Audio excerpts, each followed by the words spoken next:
नमस्कार दोस्तों, डेट है आज की 20 अक्टूबर 2021 और स्वागत है आपका एटोएल डिस्कशन में। आज तीन इश्यूज़ हम डिस्कस करेंगे। तीन इश्यूज़ हम डिस्कस करें उससे पहले आपके लिए सरप्राइज़ है। हम देखो डेली अब एथिक्स की एक डेफिनेशन और ऐसे के लिए कोट डिस्कस करेंगे। और एथिक्स की ना सिर्फ डेफिनेशन, अगर हमें एग्जांपल्स मिलेंगे जो आप एथिक्स के आंसर्स में इस्तेमाल कर सकते हो वो भी हम डिस्कस करेंगे। डेफिनेशंस, इंपॉर्टेंट फैक्ट्स जिन्हें आप इस्तेमाल कर सकते हो आंसर्स में वैल्यू एडिशन के लिए, ये इंपॉर्टेंट चीज़ें जिनसे मार्क्स जो हैं मेंस में बूस्ट किए जा सकते हैं, वो हम डिस्कशन के शुरुआत में डिस्कस करेंगे 2-3 मिनट के लिए। तो आज का कोट है अब्राहम लिंकन का, nearly all man can stand adversity but if you want to test a man character give him power. इस पर देखो एथिक्स में क्वेश्चन भी पूछा जा सकता है, मतलब ये स्टेटमेंट दे दी जाए और कह दिया जाए एनालाइज इन करंट कंटेक्स्ट या फिर कमेंट, इस प्रकार से यूपीएससी पूछ लेती है। कोट ये है, देखो ऑलमोस्ट सभी जो लोग हैं वो एडवर्सिटी का सामना कर सकते हैं, मुश्किल हालातों का सामना कर सकते हैं, लेकिन सही में आपको किसी पर्सन के कैरेक्टर को टेस्ट करना है ना, आप उसको पावर दीजिए। ये बात आपने प्रैक्टिकली भी महसूस की होगी। आपका कोई दोस्त होगा जिसका सिलेक्शन हुआ होगा, आप ना उसके पहले के कैरेक्टर को और बाद के कैरेक्टर को एक बार एनालाइज कीजिएगा। देखो मैं यूँ नहीं कह रहा हूँ कि सभी जो लोग हैं वो पावर के नशे में चूर हो जाते हैं, लेकिन ये कड़वी बात है, सच्चाई है, ज़्यादातर लोग पावर को ना एब्जॉर्ब नहीं कर पाते। वैसे देखो इस पर 2016 में ना एक ऐसे भी आया था, मतलब डायरेक्टली यही कोट नहीं था, कुछ ऐसा कोट था कि एब्सोल्यूट पावर करप्ट, ऐसा था कुछ। तो आज की एथिक्स की डेफिनेशन करप्शन की है। Corruption is the abuse of power और position for the personal gain. Corruption क्या है? पावर का गलत इस्तेमाल करना अपने पर्सनल गेन के लिए, पावर या फिर पोजीशन का गलत इस्तेमाल करना पर्सनल गेन के लिए, ये करप्शन है, ये भ्रष्टाचार है। जैसे देखो आप किसी बिजली डिपार्टमेंट में जाते हो, आपने अपना काम करवाना है जो कि आपका लेजिटिमेट राइट है, लेकिन काम करने के लिए सामने बैठा ऑफिशियल जो है वो आपसे पैसे की डिमांड करता है, मतलब वो अपनी पावर का गलत इस्तेमाल कर रहा है पर्सनल गेन के लिए, तो ये करप्शन है। तीन इश्यूज आज हम डिस्कस करेंगे। कास्ट सेंसस से संबंधित, एनिमल रियरिंग तो मतलब एक टॉपिक थोड़ा सा ब्रीफ में हो जाएगा जीएस पेपर 3 का, और क्वेड हमने कल भी डिस्कस किया था, लेकिन सिर्फ नए पॉइंट्स डिस्कस करेंगे एक्सट्रैक्ट करके, जो कल डिस्कस कर लिया रिपीट वो नहीं करेंगे हम। चलिए डिस्कशन स्टार्ट करते हैं। First important article caste census से संबंधित है। आप जीएस पेपर 1 के इस टॉपिक से आर्टिकल को कनेक्ट कर सकते हो। सबसे पहले देखो हम सेंसस से संबंधित कुछ बेसिक्स रिवाइज करते हैं, उसके बाद आज का आर्टिकल डिस्कस करेंगे। देखो किसी भी सोसाइटी में पॉपुलेशन की यानी जनता की गिनती करना, जनता के नेचर को समझना कि कौन कौन से ऐसे लोग हैं क्या एक्सेस कर पा रहे हैं और कौन से ऐसे लोग हैं जो बेसिक एमिनिटीज से भी वंचित हैं, ये सब चीज़ें ज़रूरी हैं ना सिर्फ गवर्नमेंट के लिए, पॉलिसी प्रैक्टिशनर्स के लिए जिनको पॉलिसी बनानी होती है, बल्कि सोशल साइंटिस्ट के लिए भी। इस कंटेक्स्ट में अगर देखें तो हर 10 साल बाद हमारे देश में जो सेंसस कंडक्ट होता है ये अपने आप में एक बहुत बड़ी एक्सरसाइज होती है, जिसमें इंडिया की पॉपुलेशन के बारे में सोशियो इकोनॉमिक इंफॉर्मेशन और डेमोग्राफिक इंफॉर्मेशन कलेक्ट की जाती है। देखो वैसे तो जब ब्रिटिशर्स हमारे देश में रूल कर रहे थे उस समय सबसे पहला सेंसस कंडक्ट हुआ था 1872 में, लेकिन ये सिंक्रोनाइजेशन स्टार्ट हुआ 1881 में, यानी 1881 के बाद हर 10 साल बाद सेंसस कंडक्ट होता है। तो 1881 के बाद से ही सेंसस के डेटा का इस्तेमाल किया जाता रहा है एकेडमिक्स, सरकार और पॉलिसी मेकर्स के द्वारा। देखो 1940s में जब सेंसस कंडक्ट हुआ था, यानी 1941 का जो सेंसस कंडक्ट हुआ था वो सेंसस कमिश्नर WM ईट्स की अध्यक्षता में कंडक्ट हुआ था। तो उस समय ये टिप्पणी उन्होंने की थी, वैसे तो देखो सेंसस एक बहुत ही बड़ी और पावरफुल एक्सरसाइज है, लेकिन अगर स्पेशलाइज्ड इंक्वायरी आपको करनी हो, यानी स्पेसिफिक इंफॉर्मेशन आपको इकट्ठी करनी हो पॉपुलेशन के बारे में, तो उस चीज के लिए सेंसस एक अनसूटेड प्रोसेस है। मतलब कहने का ये है, अगर देखो कोई सोसाइटी बहुत ज़्यादा कॉम्प्लेक्स है, जैसे इंडिया की सोसाइटी के बारे में कहा जाता है काफ़ी कॉम्प्लेक्स है, काफ़ी डाइवर्सिटीज़ हैं, तो कॉम्प्लेक्स सोसाइटी को समझने के लिए बिल्कुल डिटेल्ड और कॉम्प्रिहेंसिव ढंग से जो सेंसस हमारे देश में कंडक्ट होता है वो यूजफुल नहीं है। समझ गए आप कहने का मतलब? मतलब ये है, वैसे तो देखो सेंसस काफ़ी ज़्यादा यूजफुल एक्टिविटी है। जैसे डीलिमिटेशन एक्सरसाइज में सेंसस के डेटा का इस्तेमाल होता है। डीलिमिटेशन मतलब जैसे दो कंस्टिट्यूएंसीज को आपस में मर्ज कर दिया गया, एक कंस्टिट्यूएंसी को काट के दो कंस्टिट्यूएंसीज बना दी गई, तो इस डीलिमिटेशन एक्सरसाइज में भी सेंसस का डेटा का इस्तेमाल होता है। लेकिन सेंसस के डेटा में बहुत ज़्यादा डेप्थ नहीं होती। जैसे देखो, हमारे देश में कास्ट एक बहुत ही इंपॉर्टेंट आइडेंटिटी है। बहुत बार लोगों के द्वारा ये मांग की जाती है, खास करके कुछ सोशियोलॉजिस्ट के द्वारा, कि अलग से कास्ट संबंधित डेटा कलेक्ट करना चाहिए, जिससे हमें पता लग सके कौन सी ऐसी कास्ट हैं जो पिछले कुछ सालों में काफ़ी प्रोस्पर्स हुई है और कौन सी ऐसी कास्ट के लोग हैं जिन्हें डेवलपमेंट के फ्रूट्स का लाभ नहीं मिल पा रहा है। देखो, वैसे आज़ादी के बाद से ही एसटी और एससी से संबंधित डेटा तो हमारे देश में कलेक्ट किया जाता रहा है सेंसस में। हालांकि वो कुछ ही पैरामीटर्स से संबंधित होता है, फॉर एग्जांपल एजुकेशन से संबंधित। लेकिन फुल स्केल कास्ट सेंसस हमारे देश में कंडक्ट किया गया था आज़ादी के बाद 2011 में, जिसे आप सोशियो इकोनॉमिक कास्ट सेंसस के नाम से जानते हो। अगर देखो डिफरेंस की हम बात करें, नॉर्मल सेंसस और सोशियो इकोनॉमिक कास्ट सेंसस के बीच में क्या डिफरेंसेस हैं। सोशियो इकोनॉमिक कास्ट सेंसस में, जैसा नाम से ही जाहिर है, कास्ट संबंधित डेटा पर ज़्यादा फोकस किया जाता है। देखो, जो सेंसस से संबंधित इंडिविजुअल इंफॉर्मेशन कलेक्ट की जाती है ना, वो सेंसस एक्ट 1948 के तहत की जाती है, जबकि सोशियो इकोनॉमिक कास्ट सेंसस को किसी एक्ट के अंतर्गत नहीं कंडक्ट किया जाता है। और आज़ादी के बाद तो सिर्फ एक बार कंडक्ट हुआ है 2011 में। और जो नॉर्मल सेंसस होता है हर 10 साल के बाद, उसमें जो पर्सनल डेटा कलेक्ट किया जाता है वो काफ़ी कॉन्फिडेंशियल होता है अंडर सेंसस एक्ट 1948 के अंतर्गत। लेकिन सोशियो इकोनॉमिक कास्ट सेंसस में जो पर्सनल इंफॉर्मेशन कलेक्ट की जाती है ना, उसे सरकार के द्वारा, मतलब गवर्नमेंट के किसी डिपार्टमेंट के द्वारा स्कीम्स का लाभ देने के लिए इस्तेमाल किया जा सकता है। लास्ट जो नॉर्मल सेंसस है वो कंडक्ट किया गया था 2011 में, और अभी कंडक्ट किया जाएगा इस साल। हालांकि पिछले साल से प्रोसेस स्टार्ट हो जानी चाहिए थी, लेकिन कोविड-19 के कारण प्रोसेस के स्टार्ट होने में डिले हुआ है। और सोशियो इकोनॉमिक कास्ट सेंसस, जैसे मैंने आपको बताया, पहला किया गया था 1931 में, लेकिन आज़ादी के बाद किया गया 2011 में। और नॉर्मल सेंसस सबसे पहली बार कंडक्ट किया गया था 1872 में। देखो, एक्चुअली हुआ क्या था, 1865 से लेके 1872 के बीच देश के अलग अलग इलाकों में साइमल्टेनियसली नहीं, अलग अलग टाइम पीरियड में ये सेंसस कंडक्ट किया गया था। तो पूरी प्रोसेस कंप्लीट हुई 1872 में, लेकिन एक साथ पूरे देश में सेंसस कंडक्ट किया गया था 1881 में। समझ गए? मतलब 1865 में मान लीजिए महाराष्ट्र में हो गया, 1866 में मान लीजिए पंजाब में हो गया, 1867 में मान लीजिए कहीं और, 1868 में कहीं और। इस प्रकार से पूरी प्रोसेस कंप्लीट हो गई थी 1872 में, लेकिन पूरा सिंक्रोनाइज्ड सेंसस कंडक्ट होना स्टार्ट हुआ 1881 में, और उसके बाद हर 10 साल बाद कंडक्ट होता है। एक बार फिर से हम आते हैं कास्ट सेंसस के इश्यू पर।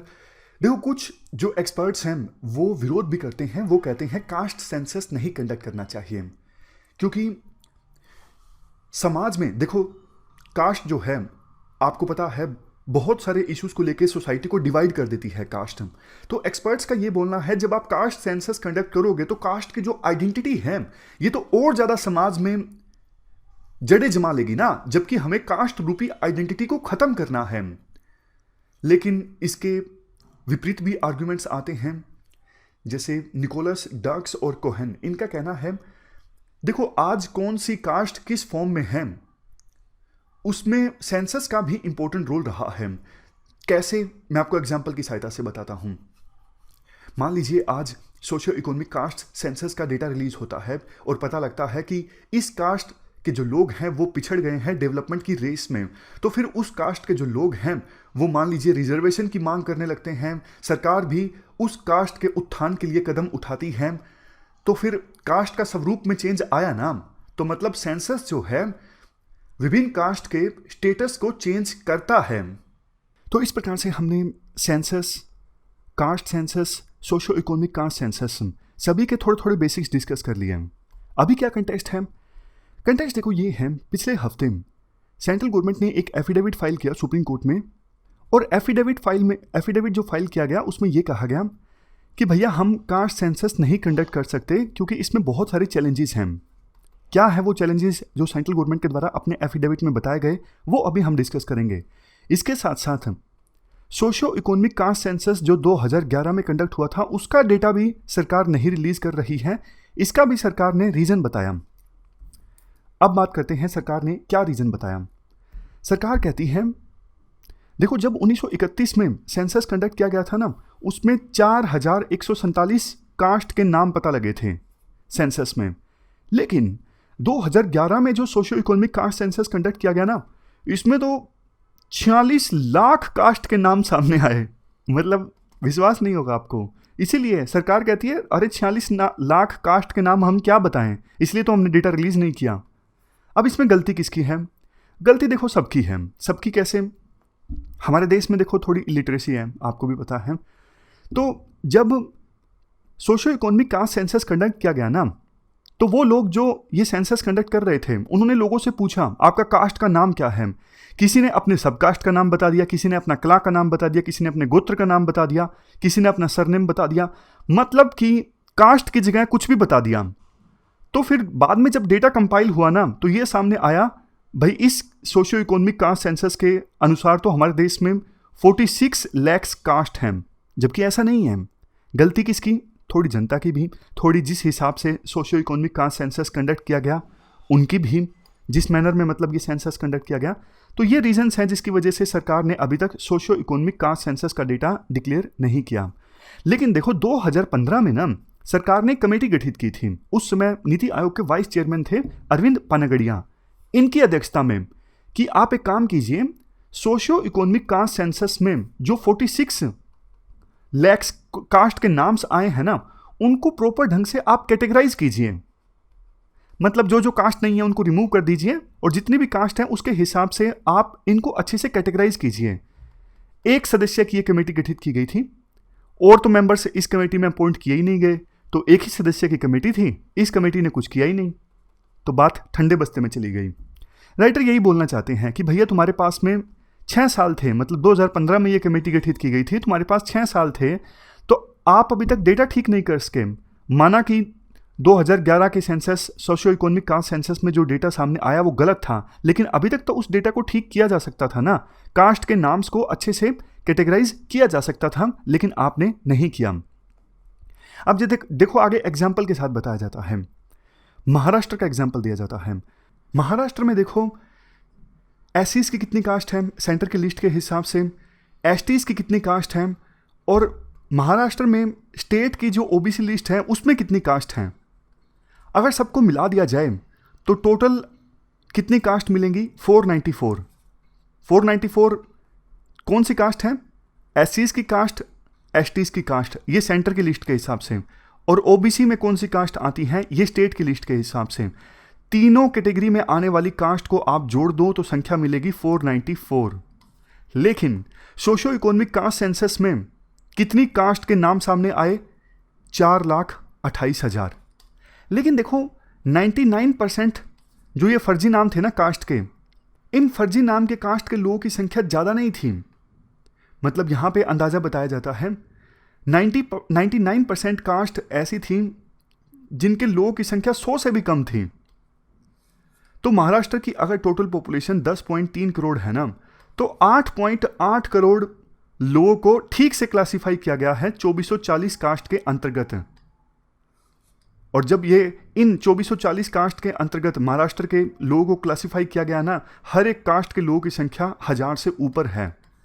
तो ये डेटा प्रेजेंट करके राइटर ये बोलना चाहते हैं कि ज़्यादातर लोगों को 2011 के सोशियो इकोनॉमिक कास्ट सेंसस में ठीक से कैटेगराइज किया गया है। एरर है तो सिर्फ 1% लोगों के साथ में है।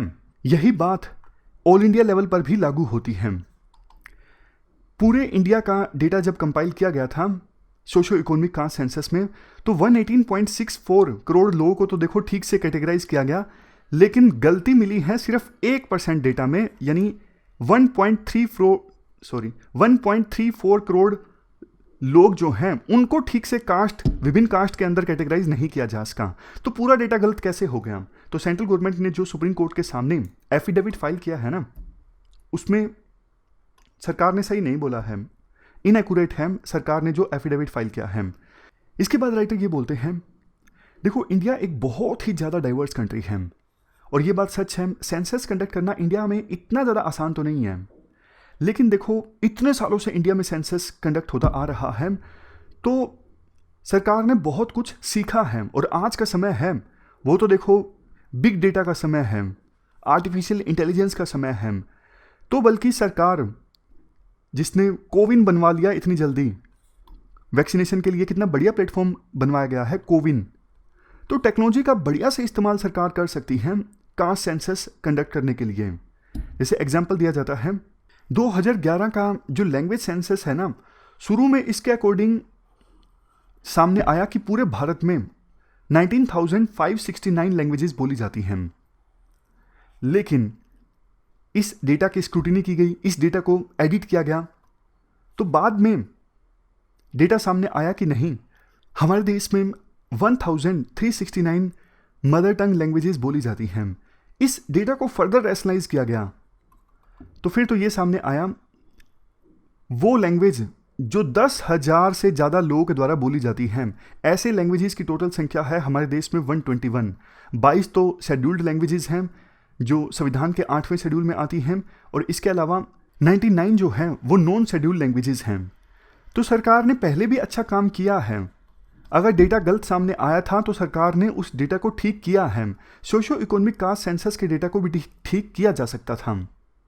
इसके बाद सरकार ने एक बात अपने एफिडेविट में ये भी बोली, उनके ऊपर कोई भी कॉन्स्टिट्यूशनल या फिर दूसरी स्टैट्यूटरी रिक्वायरमेंट नहीं है कि वो एससीज और एसटीज के अलावा दूसरी कास्ट को भी सेंसस में काउंट करें। ये बात सरकार ने एफिडेविट में बोली। इसके जवाब में राइटर कहते हैं, संविधान का देखो आर्टिकल 15 सेक्शन 4 और आर्टिकल 15 सेक्शन 5, इन दोनों आर्टिकल्स में socially and educationally backward classes of citizens की बात की जाती है, और ये भी कहा जाता है स्टेट जो है वो इनकी एडवांसमेंट के लिए, यानी socially and educationally backward classes के एडवांसमेंट के लिए स्पेशल प्रोविजंस कर सकता है। इसलिए अगर बैकवर्ड क्लासेस के लोगों की संख्या काउंट की जाती है ना, तो ये संविधान के दायरे में ही होगा, संविधान के दायरे से बाहर नहीं होगा। एफिडेविट में एक बात सरकार ने यह भी बोली कि अगर देखो हम कास्ट से संबंधित डेटा कलेक्ट करते हैं ना सेंसस में, तो पूरी जो सेंसस की प्रक्रिया है वही खतरे में आ जाएगी। राइटर कहते हैं, क्या मजाक करते हो यार, 1951 से लेके अभी तक आप हर सेंसस में एससी और एसटी से संबंधित डेटा तो कलेक्ट करते ही हो, तो ओबीसी से संबंधित डेटा भी आप कलेक्ट कर लोगे, तो कैसे आपकी जो पूरी प्रक्रिया है वो खतरे में आ जाएगी, बताओ। कुल मिला के राइटर का व्यू तो ये है कि सरकार ने जो एफिडेविट फाइल किया है ना कास्ट सेंसस ना कंडक्ट करवाने का और सोशो इकोनॉमिक कास्ट सेंसस के डेटा को ना डिक्लेयर करने का, उसमें बहुत सारी कमियां हैं। अब देखने वाली बात ये होगी दूसरी जो पॉलिटिकल पार्टीज़ हैं वो विरोध करती हैं या फिर नहीं करती हैं, लेकिन इससे एक बात तो जाहिर होती है, सरकार की जो मंशा नहीं है ना कास्ट सेंसस कंडक्ट ना करवाने की, उसके पीछे सरकार सॉलिड या फिर कॉन्क्रीट आर्ग्यूमेंट्स नहीं दे सकी हैं। तो ये पूरा आर्टिकल हमने डिस्कस किया, चलते हैं आगे। इसके बाद नेक्स्ट आर्टिकल न्यू क्वेड के बारे में है। आप जीएस पेपर 2 के इस टॉपिक से आर्टिकल को रिलेट कर सकते हो। देखो कल हमने सी राजा मोहन का इंडियन एक्सप्रेस का आर्टिकल डिस्कस किया था न्यू क्वेड के बारे में, तो जो नए पॉइंट्स हैं ना सिर्फ उनको हम डिस्कस करेंगे। जो बातें कल हम डिस्कस कर चुके हैं उनको रिपीट करके टाइम वेस्ट नहीं करेंगे, नए पॉइंट्स को एक्सट्रैक्ट करते हैं। नया पॉइंट देखो ये है, एक तो बात राइटर ये बोलते हैं कि पहले ना इंडिया को वेस्ट एशिया में ना 3 पोल्स के साथ एक साथ अच्छे रिलेशंस इस्टेब्लिश करने पड़ते थे। एक पोल इजराइल, दूसरा ईरान, तीसरा यूएई प्लस सऊदी अरेबिया। तो ये 3 बड़ी पावर्स, 3 बड़े पोल्स आप कह सकते हो हुआ करते थे वेस्ट एशिया में। अब इनकी आपस में नहीं बनती थी, तो एक ही समय पर तीनों के साथ में अच्छे रिलेशंस मेंटेन करना इंडिया के लिए बहुत बड़ा चुनौतीपूर्ण काम हुआ करता था। ईरान के ज़्यादा करीब जाओ तो इजराइल नाराज, ये यूएई सऊदी अरेबिया नाराज, सऊदी अरेबिया के नज़दीक जाओ तो फिर इजराइल नाराज, ईरान नाराज। तो आपने एक खेल देखा होगा कि स्पोर्ट्स में एक पर्सन जो है वो टाइट रस्सी के ऊपर चलता है, बैलेंस बनाते हुए, ना इधर गिरे ना उधर गिरे। तो इंडिया को भी ना उसी प्रकार से टाइट रस्सी पर चलना पड़ता था। भाई तीनों देशों के साथ ऐसे रिलेशंस मेंटेन करने हैं कि बाकी देश नाराज ना हो जाएं। बट अब तो ना थोड़ा इंडिया को आसानी होगी। क्यों? क्योंकि ना यूएई के तो रिलेशंस अब नॉर्मलाइज हो चुके हैं इजराइल के साथ। तो दो ही पोल रह गए, एक तो यूएई प्लस इजराइल और दूसरी तरफ ईरान। तो यूएई प्लस इजराइल के साथ इंडिया मिल के एक ग्रुप बना रहा है, UAE plus Israel plus India plus USA. इन 4 देशों के फॉरेन मिनिस्टर्स की हाल ही में मीटिंग हुई। तो इसे कुछ एक्सपर्ट्स के द्वारा कहा जा रहा है न्यू क्वाड की शुरुआत है। जैसे देखो इंडो पैसिफिक रीजन में क्वाड है ना, जापान, ऑस्ट्रेलिया, यूएस, इंडिया का, उसी प्रकार से वेस्ट एशिया में ये नया ग्रुप होगा। देखो ध्यान देने वाली बात ये है, पहले ना वेस्ट एशिया में इंडिया बायलेटरल खेला करता था कि हम तो बायलेटरल रिलेशंस इस्टेब्लिश करेंगे, वेस्ट एशिया में ग्रुपिंग में हमारा विश्वास नहीं है। लेकिन अब इंडिया ना ग्रुप में भी विश्वास रखने लगा है कि हाँ ग्रुप में पार्टिसिपेट करना चाहिए, नए नए ग्रुप्स की मेंबरशिप लेनी चाहिए। ये इंडिया को लगता है, ये इंडिया की फॉरेन पॉलिसी में बदलाव आया है, तभी ये नया ग्रुप शेप ले सकता है न्यू क्वाड। लेकिन देखो ऐसा ना हो कि ईरान जो है वो नाराज हो जाए, क्योंकि देखो एक जो पोल है ना यूएई प्लस में इजराइल, ये दोनों देश हैं इस न्यू क्वाड में। अगर इसमें इंडिया बहुत ज़्यादा एक्टिव पार्टिसिपेशन करेगा तो ईरान के नाराज होने का खतरा है, और ईरान की हमें ज़रूरत है। अफगानिस्तान में भी हमें ईरान की ज़रूरत है, बाकी जगहों पर भी हमें ईरान की ज़रूरत है। तो ईरान की नाराज़गी हम अफोर्ड नहीं कर सकते, ये नई बात है। बाकी तो देखो ये बोला जाता है न्यू क्वाड में ना जो देश हैं ये इजराइल, ये इंडिया का टॉप डिफेंस सप्लायर है, यूएई ये इंडिया का एनर्जी सिक्योरिटी पार्टनर है, एनर्जी की सिक्योरिटी के लिए बहुत ज़्यादा इंपॉर्टेंट है यूएई। यूएई में तो बहुत सारे जो इंडियन वर्कर्स हैं वो भी काम करते हैं। यूएई ने इंडिया और पाकिस्तान के बीच मीडिएट करवाया भी है, और इंटरेस्ट भी है यूएई का कि वो इंडिया और पाकिस्तान के बीच मीडिएट करवा के शांति इस्टेब्लिश करवाए। और यूएसए के साथ तो इंडिया के रिलेशंस कैसे हैं आपको पता ही है, काफ़ी बार हमने डिस्कस किया। यूएसए और इंडिया अब क्वाड में भी हैं, ट्रेड रिलेशंस भी काफ़ी अच्छे हैं। इसके अलावा यूएसए ने इंडिया को मेजर डिफेंस पार्टनर का दर्जा दे के रखा है। तो ये जो ग्रुप बनेगा ये देखो लाइक माइंडेड कंट्रीज़ का ही ग्रुप होगा, और ये देश आपस में कोऑपरेट भी कर सकेंगे।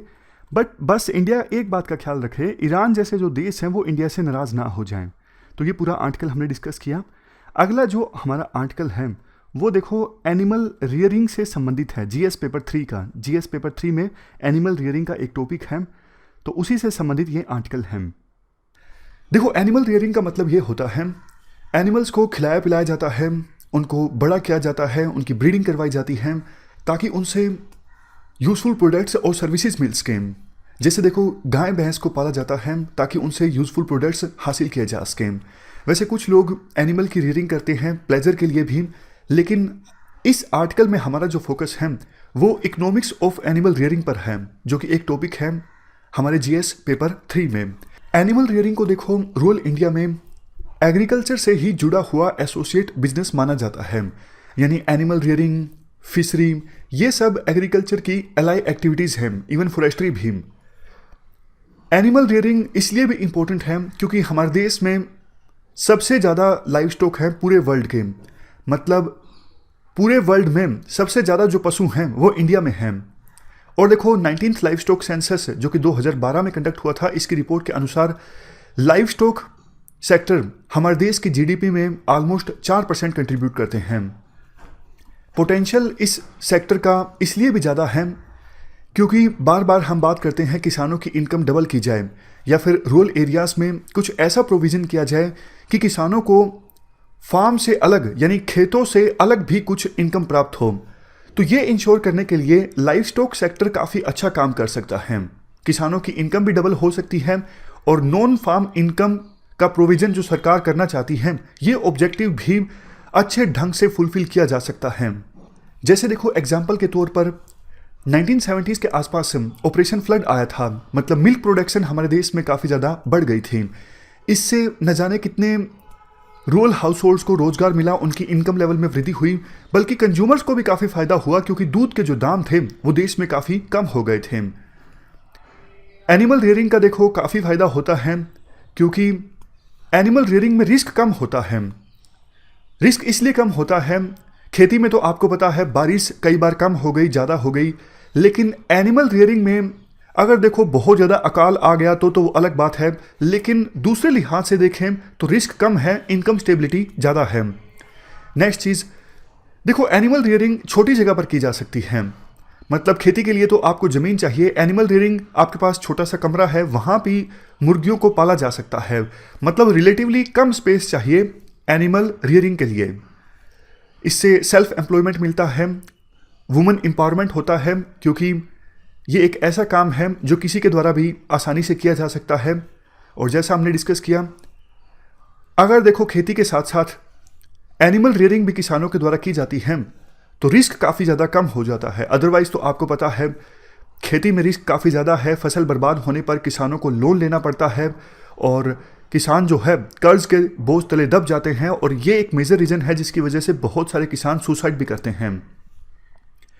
गरीबी कम की जा सकती है एनिमल रियरिंग से, और बाकी एग्रीकल्चर के बाकी सेक्टर्स के अपेक्षाकृत ये सेक्टर जो है काफ़ी तेज़ी से बढ़ रहा है। इंटर मिनिस्ट्रियल कमेटी एक गठित की गई थी सरकार के द्वारा रिकमेंडेशंस देने के लिए, कैसे किसानों की इनकम डबल की जा सकती है। उस कमेटी ने अपनी एक रिकमेंडेशन में मेजरली ये कहा था, 7 सोर्सेज हैं किसानों की इनकम को इंक्रीज करने के लिए, और उनमें से एक है लाइव स्टॉक की प्रोडक्टिविटी को इंक्रीज करना, यानी पशुओं की जो प्रोडक्टिविटी है उसे इन्हेंस करना। अब देखो, हम कंस्ट्रेंट्स के बारे में डिस्कस करते हैं। मतलब एनिमल रियरिंग में रुकावटें क्या क्या हैं, बाधा क्या क्या हैं। सबसे पहली रुकावट, incapability of central and state governments to deliver the promised and expected results.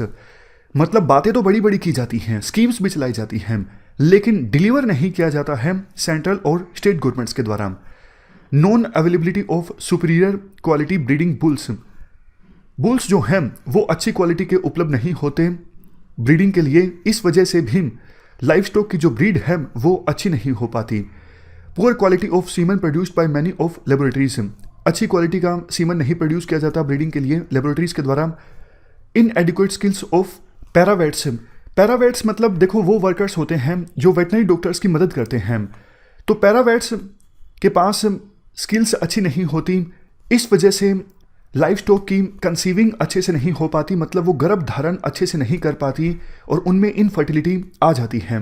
Next point, inadequate support for paravets, मतलब ये जो पैरावेट्स होते हैं वेटनरी डॉक्टर्स की मदद करने वाले वर्कर्स, इनको पर्याप्त सपोर्ट नहीं मिलती, जैसे लिक्विड नाइट्रोजन की सप्लाई नहीं मिलती, जमा हुआ सीमन नहीं मिलता, हेल्थ केयर या फिर टेक्निकल गाइडेंस उनको नहीं मिलती। नेक्स्ट पॉइंट, फोडर रिसोर्सेज का अभाव होता है, फोडर नहीं होगा तो पशु खाएंगे क्या। Next point, lack of coordination, काफ़ी सारी एजेंसीज हैं जो एनिमल रियरिंग के लिए हेल्प करती हैं, लेकिन उनके बीच कोऑर्डिनेशन अच्छा नहीं होता। Next point, poor extension services, मतलब किसानों को जानकारी प्रॉपर रूप से नहीं होती, रख रखाव कैसे करना है एनिमल्स का, कौन सी ऐसी चीज़ की जाए जिससे दूध ज़्यादा प्राप्त हो सकता है या फिर यूजफुल प्रोडक्ट्स और सर्विसेज ज़्यादा प्राप्त हो सकती हैं, क्या ना किया जाए, उनको डूज और डोंट्स के बारे में नहीं पता होता, तो जागरूक करने की आवश्यकता है किसानों को।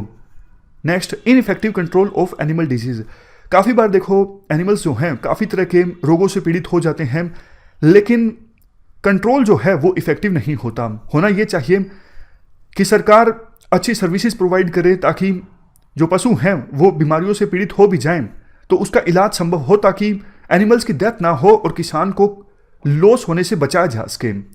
सबसे लास्ट में, lack of skills and quality services to farmers for improving productivity, सरकार को देखो अच्छी सर्विसेज प्रोवाइड करनी चाहिए किसानों को ताकि एनिमल्स की जो प्रोडक्टिविटी है वो इंप्रूव की जा सके, लेकिन वही बात, स्किल्स का अभाव है और क्वालिटी सर्विसेज का अभाव है।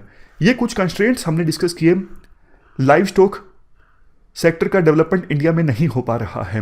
बाकी आप ये भी लिख सकते हो, लोन नहीं मिलता इस सेक्टर में इनफ, या फिर कोऑपरेटिव सेक्टर ज़्यादा अच्छे ढंग से काम नहीं करता। अब देखो कोई किसान 100 अंडे लेके आ रहा है, दूसरा किसान 200 अंडे लेके आ रहा है, तो इन सबको अलग अलग अगर ये अंडे बेचेंगे तो उनको मार्केट नहीं मिलेगी, लेकिन एक साथ मिलके वो अगर अंडे बेचेंगे तो उनको ज़्यादा फायदा होगा। लेकिन ये पॉसिबल कब होगा, जब कोऑपरेटिव सोसाइटी बनेगी। अदरवाइज तो देखो जो बड़े किसान होते हैं जिनके पास अच्छा खासा पैसा होता है वो मुनाफा कमा लेते हैं, लेकिन छोटे किसान रह जाते हैं। अब नेक्स्ट हम बात करते हैं क्या स्टेप्स लिए गए हैं लाइव स्टॉक सेक्टर को प्रमोट करने के लिए।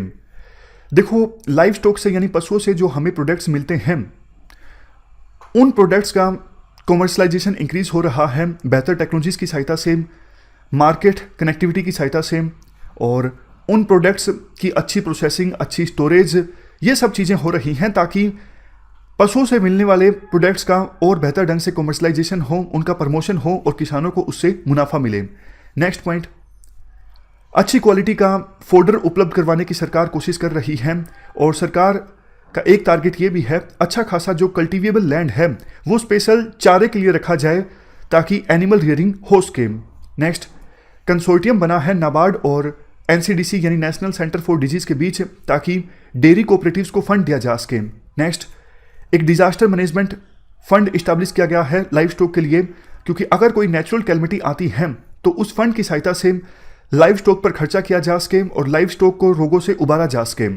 नेक्स्ट पॉइंट, जो हमारी इंडिजिनस स्पीसीज हैं लाइव स्टॉक की यानी हमारी देसी ब्रीड्स हैं, उनकी क्रॉस ब्रीडिंग होती है विदेशी स्पीसीज के साथ में ताकि देश में जो जेनेटिक पोटेंशियल है विभिन्न स्पीसीज का वो इंक्रीज किया जा सके। अलग अलग जीन की जितनी ज़्यादा स्पीसीज होंगी उतना बेहतर है।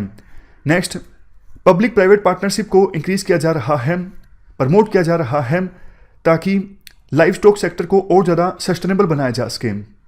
अब कुछ इनिशिएटिव्स के बारे में हम डिस्कस करते हैं जो सरकार के द्वारा लिए गए हैं।